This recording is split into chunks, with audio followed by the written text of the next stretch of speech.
I am back with the My Girlfriends Keep Getting Murdered story. Last time we read half the story, this time we'll be reading the other half of the story. So, without further ado, let's get on with it.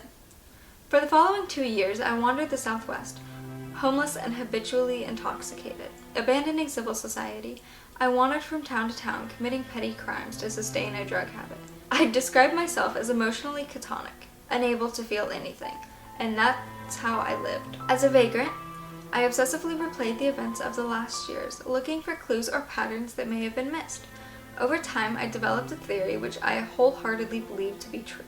The murders were committed by a man who I had wronged, or was mentally unstable and lusted after my happiness. Either way, this twisted person was patient, only striking when the opportunity presented itself, meaning he had found a way to keep constant tabs on me. In the state of mental instability and pain, I devised a plan to get my life back, to right the wrongs that had been committed. A thirst for revenge consumed my soul. I was willing to do anything to achieve my ends. To catch a killer, I'd have to set a trap, and to do that, bait was necessary. Beth was my fourth love, or so I led her to believe. I cared nothing for her. Every poem, passionate embrace, and romantic gesture was a carefully crafted feat of manipulation. She knew nothing of my past, and I planned to keep it that way. I used social media to plant subtle clues, alerting the killer to my whereabouts. Every smooching selfie and status update brought him closer. I could feel it. For months, I continued to lay down the breadcrumbs, until I felt ready to execute. On a dreary fall day, I told Beth I received a call from my father and that my sister was gravely ill. I'd have to catch the first flight so I could be at her side. Beth insisted she accompany me, but I sobbed and told her this would have to be a family-only affair. She understood. On social media, I told a different lie. Off to Vegas for an important and exclusive conference. Although the conference was real, my attendance was a falsehood. The trap had been set.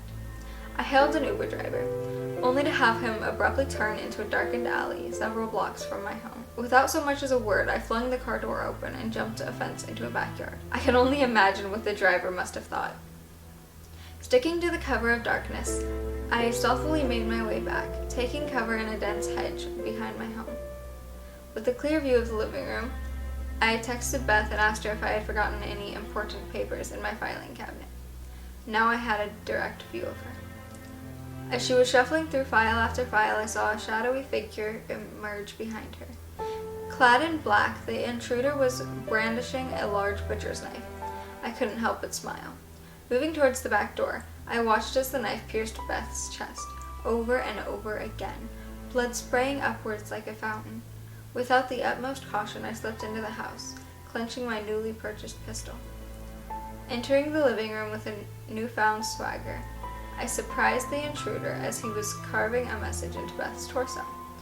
In my mind, I imagined spouting off a heroic speech of honor and revenge before enacting my revenge, but my anger swelled to untold heights, and I pulled the trigger before a word was spoken. My tormentor of so many years fell to the ground, dead on impact. A single shot to the head, that's all it took.